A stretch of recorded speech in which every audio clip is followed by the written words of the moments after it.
Hello दोस्तों, आप सभी का स्वागत है हमारे यूट्यूब चैनल द काउंसिल 07 में। और हम स्टार्ट कर चुके थे 9th क्लास अर्थशास्त्र का पहला चैप्टर, जिसका नाम है पालमपुर गांव की कहानी। तो जैसा कि हमने लास्ट वीडियो में उस वीडियो को हमने जो है कुछ क्वेश्चनों के माध्यम से समझा था, तो आइए हम इस वीडियो में भी इस चैप्टर को कुछ क्वेश्चनों के माध्यम से समझेंगे। तो हमारे सामने क्वेश्चन है कि पालमपुर के किसानों के बीच भूमि का वितरण कैसे किया जाता है।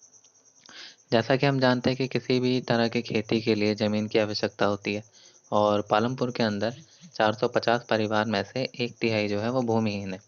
और जो दलित वर्ग है उनके पास खेती के लिए ज़मीन नहीं है। और 240 परिवार आकार में 2 हेक्टेयर से कम भूमि के छोटे भूखंडों पर खेती करते हैं। पालमपुर में मध्यम और बड़े किसानों के 60 परिवार हैं जो 2 हेक्टेयर से अधिक भूमि पर खेती करते हैं। तो चलिए अब चलते हैं हम अगले प्रश्न की ओर। तो अगला प्रश्न है कि श्रम कौन प्रदान करेगा।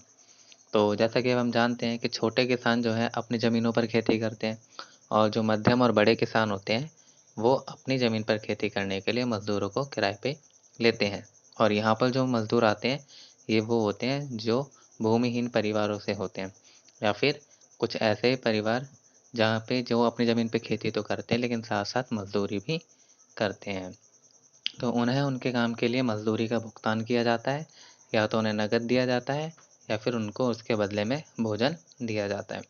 तो मज़दूरी जो है एक क्षेत्र से दूसरे क्षेत्र और एक खेत से दूसरे खेत में अलग-अलग प्रकार से की जाती है।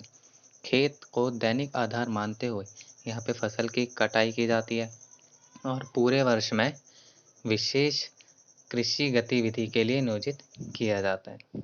और अब हम आगे बढ़ते हैं अगले प्रश्न की ओर।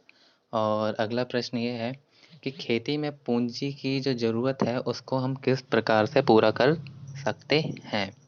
तो आधुनिक खेती जो है, जैसा कि अब हम जानते हैं कि आधुनिक खेती के तौर तरीके के लिए बड़ी मात्रा में पूंजी की आवश्यकता होती है।